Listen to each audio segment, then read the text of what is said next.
திருப்பாடல்கள் 114. பாஸ்கா பாடல். எகிப்து நாட்டை விட்டு இஸ்ரேல் வெளியேறிய போதும் வேற்றுமொழி பேசிய மக்களை விட்டு யாக்கோபின் குடும்பம் புறப்பட்ட பொழுதும் யூதா அவருக்கு தாயகம் ஆயிற்று.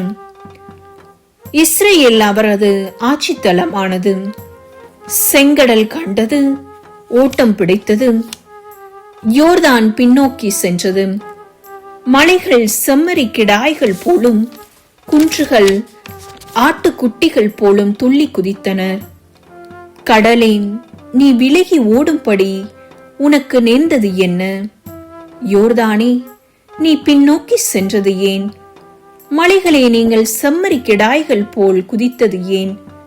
குன்றுகளே, நீங்கள் ஆட்டுக்குட்டிகள் போல் துள்ளியது ஏன்? பூவுலகே, தலைவர் முன்னிலையில் நடுநடுங்கு, யாக்கோபின் கடவுள் முன்னிலையில் நடுக்கமுறு. அவர் பாறையை தண்ணீர் தடாகமாக்குகின்றார், கற்பாறையை வற்றாத நீர் சுனையாக்குகின்றார்.